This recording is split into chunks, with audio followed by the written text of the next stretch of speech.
ఆత్మస్వరూపులకు ప్రియాత్మ బంధువులందరికీ నా ఆత్మ నమస్కారం. మమ గురు యోగానంద భారతి పాదపద్మములకు నమస్కరిస్తూ సాధకులందరికీ ఇప్పుడు ఒక విన్నపం. అందరూ కూడా భగవంతుణ్ణి చూడాలి, అతని గురించి తెలుసుకోవాలి. అందరి ఆలోచన విధానము అదే, చాలా మంచిది. కానీ భగవంతుని తెలుసుకోవడానికి ముందు కొన్ని విషయాలు మనము తెలుసుకోవాలి. అందరూ జాగ్రత్తగా వినండి.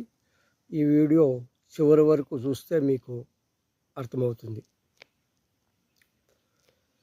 ఇప్పుడు మనం ఎవరు? మనలో 5 రకాలైనటువంటి శరీరాలు దాగి ఉన్నాయి మన లోపల.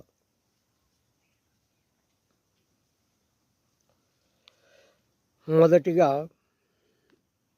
అన్నమయ కోశం, ప్రాణమయ కోశం, మనోమయ కోశం, విజ్ఞానమయ కోశం, ఆనందమయ కోశం. వీటి గురించి ఎప్పుడైనా మీరు వివరంగా తెలుసుకున్నారా? గమనించండి.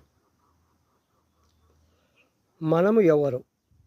ఈ 5 కోశాలు ఏమిటి? మనసు, బుద్ధి, చిత్తం, అహంకారం. తర్వాత అర్షడ్వర్గాలు: కామ, క్రోధ, లోభ, మోహ, మద, మత్సరం.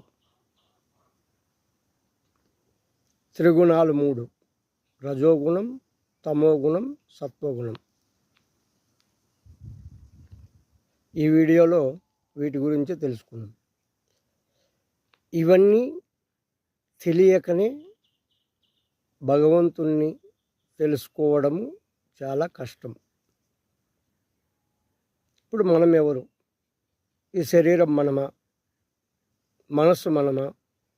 బుద్ధి మనమా? అన్నమయ కోశం మనమా? ప్రాణమయ కోశం మనమా? మనోమయ కోశం మనమా? విజ్ఞానమయ కోశం మనమా? ఆనందమయ కోశం మనమా?